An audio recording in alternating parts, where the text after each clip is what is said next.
Ang susunod na programa ay rated PG. Patnubay at gabay ng magulang ay kailangan sa mga batang manonood. 100% dandruff-free and smoother hair with zero compromise. Now available in Hair Fall Recovery.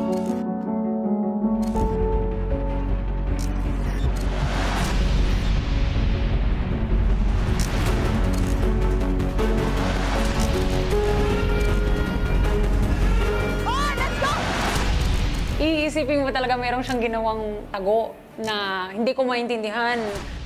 Nung umupo ka dyan, sabi ko... Kung makapagbinta ka, para kaklase kita nung high school lang. Si Zach kasi parang inisip ko baka mamaya sinacharot-charot lang niya. Oh, come on, Zach! Nasira talaga. What? You just You guys, call my lawyer, please. Hindi ako nag-sabotage or anything. I was just doing what I'm supposed to do. Baby, you're almost... Magka-partner na kami ni Zach, tapos nag-inala pa siya sa akin. Nag-acting ka throughout. So, may fasad. Wala akong kinalaman doon. Sa lahat ng pambibintang nila sa akin.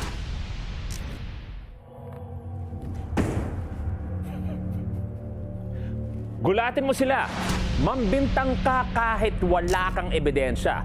Pero mas magugulat sila kung ang hinala mo ay base sa lahat ng ebidensyang nakalap nyo. Kaya samahan nyo ako mag-imbestiga at subukan natin kung kayo ay may tamang hinala.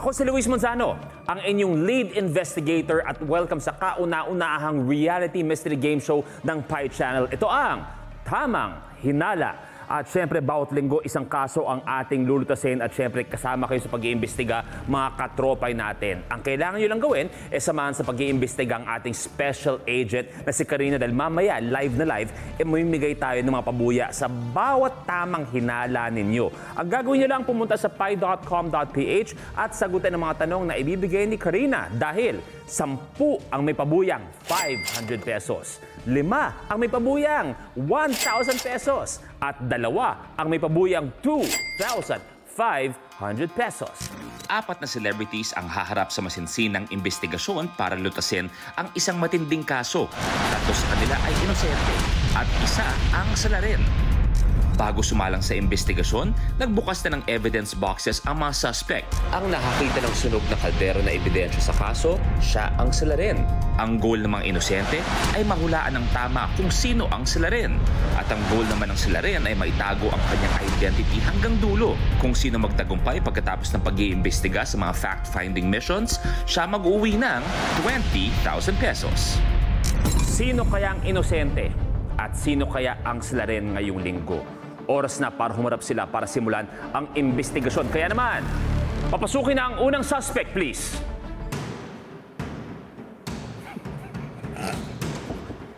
Agad-agad, maikli ang shorts mo. Hello there. My name is Divine Tetay, 27 years old, Scorpio, vegetarian. Charot. So, kilala ako sa larangan ng, pwede ba sabihin, nudity, charot, ng komedya. Nag-perform ako sa comedy bar, tapos nag-vlog din nga ako, nag-TV, nag-artista. Ang hirap, doon sa 4 sa amin, meron kang isang hindi pinagkakatiwalaan or merong isa doon na nagsisinungaling sa'yo. Pakilagay please ang evidence box. Divine Tetay, Divine Tetay. Isa ka sa mga kaibigan ko pero kailangan kong iwan yon sa labas ng mga pinto ngayon dahil tandaan mo, isang suspect at ako ang iyong lead investigator. Matanong muna, bakit mo naisipang mag-shorts na ganyang kaikli? Anong pinaglalaban mo, Tetay? Galing kasi kung balintawak, bumili ako ng isda. Tinawagan ako dito, dire-diretso na ako. Umihasang mo. Kaya pala. Matanong lang, ikaw ba, Divine Tetay, nangyari na may isa kang hinala na hindi mo sinunod at hanggang ngayon ay medyo pinagsisisihan mo? Meron po. Nobyo ko dati. Ay, anong hinala yun, Tetay? Sabi ko, ba't nawawala yung mga makeup ko? Tapos? Walang yung ginagamit pala. Eh, mahal-mahal ng primer. Pero natuto ka na ngayon na makinig sa iyong kutob. Natuto na po ako. At malalaman natin yan mamaya dahil hindi ka nag-iisa. Meron pa tayo ibang mga suspect para sa kaso. Yes. Papasukan na yung pangalawang suspect, please. Zach, welcome sa Tamang Hinala. Hello, ako po si Zach Castañeda. I am 23 years old. And the past projects I did po, Lara G. I also did He's Into Her, Teen Clash. Ako personally, magaling po ako sa finding who's the criminal. Ako yung type of person na pina-follow ko yung instincts ko. Pakilagay doon ng evidence box. Marahil lang nakasmile ka kagad, Zach. Samantalang suspect ka. Ikaw ba, ano mahilig mo? Boxing daw, balita ko. I started boxing pretty recently, pero yung main sport ko, football. Football talaga. Tetay, bigla kang kinilig. Gusto mo, Tetay, iwanan ko muna kayong dalawa dito at mag-uusap kayo ni Zach. Okay lang ba kayong dalawa? 2 hours na okay na. Ikaw ba, Zach, malakas ba ang iyong kutob para malaman kung ang isang tao ay nagsisinungaling sa'yo o hindi? Oo naman. Malakas. Magaling ka bang mangumbinsi? Subukan natin. Kung kunwari si Tetay ay boss mo at ikaya late sa trabaho at malapit ka nang matanggal sa trabaho, paano ka makikiusap sa kanya na hindi ka tanggalin sa trabaho? Ayan. Okay. Zach, you're late. Miss, sorry po. I promise I'll make it up to you. Miss, Oo, dapat miss. Oo, kasi miss, boss eh. Miss. Miss, pasensya na po kasi... Late ka na naman eh. Your incompetence is staggering, Zach. Okay, ito. I'll do one hand push-up for you. Do you think that will make me decide not to fire you? One-handed push-up. That's pretty impressive, ano? One-handed push-up. Pero ikaw yung nasa ilalim. Yes. Totoo, ako, I don't really... This is my business. We need to work on the... Come on. Go. Show me. Oh, sige. This is for you. One-handed push-up. One-handed push-up, oh. Ay, yari ka, Tetay. Pinakitaan ko. Dalawa pa. 3, 4... That's enough. You might hurt yourself. You get to keep your job. Tetay. Halatang madali ka lang makuha. Sir Luis. May tama ka. Wala kang kahirap-hirap. Pero tama na kayong dalawa. Tanggalin yung mga ngiti ninyo dahil suspect nga kayo sa kaso natin. Pero magpasalamat kayo dahil may isa pang papasok. Ipasok na yan, please. Sana ganito din siya. Sana ganito din yung itsura. Ha? Naku ba yan? Diana D. Hi, I'm Diana Menezes. I'm 36 years old, and I think you guys saw me for the first time on a noontime show, and here as well with our lead investigator. We had a show together where we're all stars during the Deal or No Deal Star Edition. Mas prefer ko kung magiging inosente ako. Parang less yung pressure. Yung parang it's easier to judge people than to be judged. Bigla na lang may mas maganda sa'yo. Bigla, Tetay. Kaya nga nalungkot ako bigla. Si Diana mukhang hindi nakinig sa blocking. Naalala mo ba yan? Ganon ako, no? Maganda lang siya pero mahina ang ulo. Medyo minsan yung utak ko. Diana, isa sa pinakamatagal ko na rin kilala at kaibigan. Welcome sa Tamang Hinala. Pero yung friendship natin, kailangan ko nga muna ipagpaliban dahil suspect ka. Ikaw ba, Diana? Ano na yung pinakamatinding pagsubok na napagdaanan mo sa buhay? 2018, 5 years ago kasi, I got sick. So I went through cancer and then feeling ko yan ang pinaka. And we're happy that you're healthy Yes. now at kasama ka namin. Usapang pag-ibig. Ikaw ba, ano yung pinaka-challenging na napagdaanan mo sa usapang pag-ibig? Bakit ako? Oh.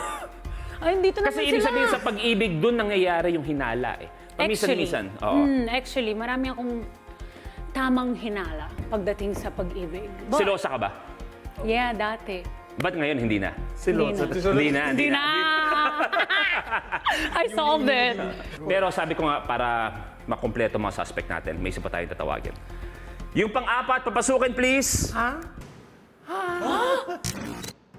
Hello po! Ako po si Empoy Marquez at kilala po ako bilang comedian dito sa industriya natin at yun, mahilig po ako sa carbonara. Actually, yung tamang hinala na to, talagang ginawa para sa akin. Yun ang masasabi ko doon. Kawin ko po. Ang pogi po. Ay boy, may blocking ka rin. Nag-usap na kayo na hindi sumunod sa blocking? Alam mo, bago lahat, tingnan mo, baliktad yung box mo. Hindi ka pa nakikinig.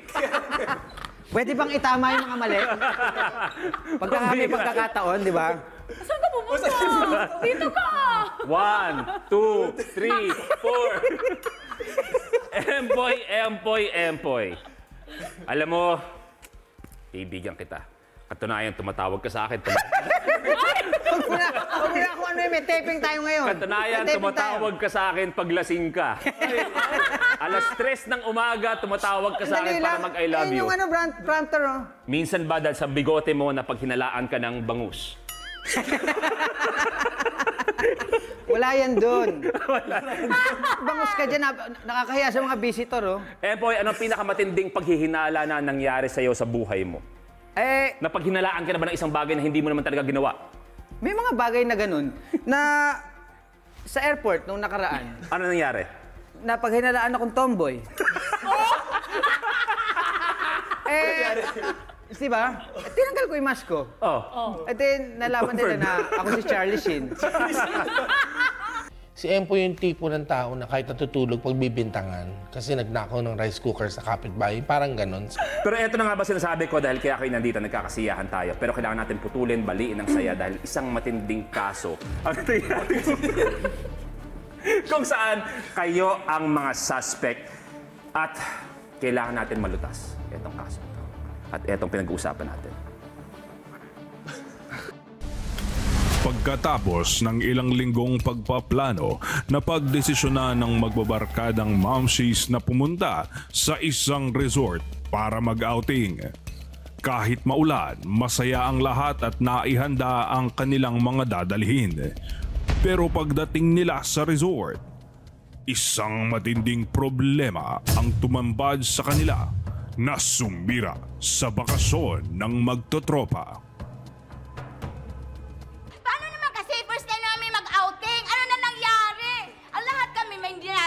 May mga snack. Paano yung kanin? Natutong! Ewan! Yung isa sa amin, kanin na nga ang dala eh. Sunog pa! Paano na? Ano na kakainin? Wala! Kaya ang tanong, sino? Sino ang sumunog ng kanin?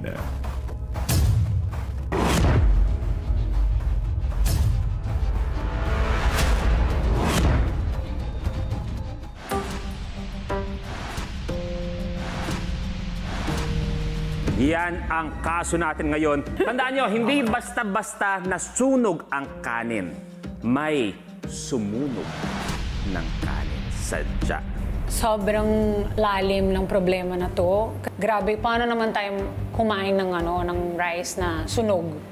At syempre, isa sa inyo ang salarin. May mga dala kayong evidence box kanina at sinilit nyo ang laman. Kung sino man ang nakakita dyan ng isang sunog na kaldero, siya ang hinahanap natin na suspect. At syempre, mamaya, meron tayong mga ebidensyang malalaman dahil nagkataon na meron tayong mga informant. May informant tayo na tutulungan tayong marating ang identity ng hinahanap natin na salarin. Pero syempre, ang kwento na yun ay ibabase natin sa mga fact-finding missions na kailangan yung gawin para makumpleto ng informant ang kanyang mga clue tungkol sa salarin. Kaya naman, ready na ba kayo? Ready. Nagkataon, ready na rin ang informant natin. Direct pakiplay. Naku, grabe yung ginawa ng salarin sa bakasyon ng barkada. Sinira niya dahil sa nasunog na kanin. Mabuti pa siya. Hindi nasira yung bakasyon niya sa...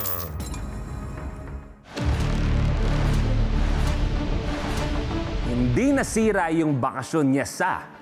So kung sakasakali man magawa niyong fact-finding mission, matutuloy ang kasagutan o ang sinasabi ng ating informant at dahan-dahan nating matutuntun kung sino nga ba ang salarin. Ito ang mga kailangan gawin sa ating fact-finding mission. Kailangan niyong alamin at buuin ang pangalan ng lugar sa pamamagitan ng pagkolekta sa mga basong may letra sa ilalim. 2 sa inyo ang kailangan mag-slide gamit ang bath towels at 2 naman ang kailangan magbuo. Meron kayong 15 minutes para gawin ang fact-finding mission na ito.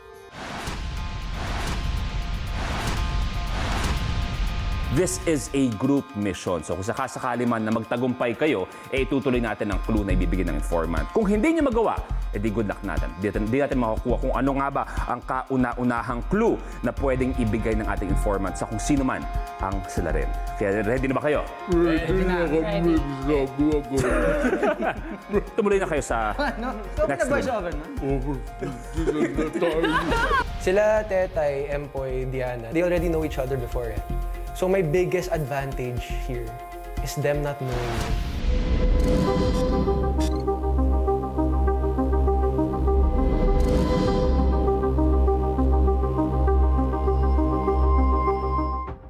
May napapasok na sila sa scene of the crime. Sino kaya sa kanilang 4 ang suspect? Hindi ko rin talaga alam. Look at these festivities. Ganda naman. Parang parang after party. Magbakasyon pala tayo. Mag-beach. So ito na yun, yung beach na ano? Beach na playland. Playland. Yes. When I went in the scene of the crime, I thought na, uy, baka beach-related yung word. We have to wait for the siren. Oh yeah, that's right. Siren. Dapat dito lang. Oo nga pala. Siren, yun sa dagat. Hoy, dito tayo. Siren na. Paano? Hoy, dito tayo. Hindi tayo yata pwede. Yung mga sinampay naman, Diyos ko naman sila Mindang. Sinabi ng umuulan, ayaw pang samsamin. Si Mindang ba nag-ano niyan? Si Mindang. Lamig, no? Sa beach? Oo, actually. Meron tayong hinahanap na salita kung saan itutukoy, kung saan nagbakasyon ang salarin natin. So these are all the cups. Nasa ilalim daw yung mga letter. Anong kinalaman ng balls? Balls sa Christmas. Ah, that's why. Christmas. Christmas is just around the balls. Yes. Around the balls. Huh. And then we have to yung magbubuo tayo ng letters. Yung location. Oo, yung location ng bakasyon. Parang mahirap, no? I-set up yung word. Kaya natin yan. Yung towel, gagamitin mo daw pang slide. Diba? Slide. Gagawin ba sa floor? Or... Paano? Paano yun? Diba? Yung Bigyan natin sila ng privacy. Yes. Dito tayo po. Gusto niya dito. Asa mag-i-slide tayo na nakagano. Oo, parang ganyan. Ang galing.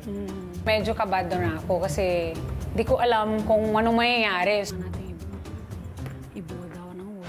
Saan nagbakasyon yung salarin dito? Okay. It's time. Paano yan? Sayang tayo. Woo! Ay! We have 15 Okay. minutes! Alright.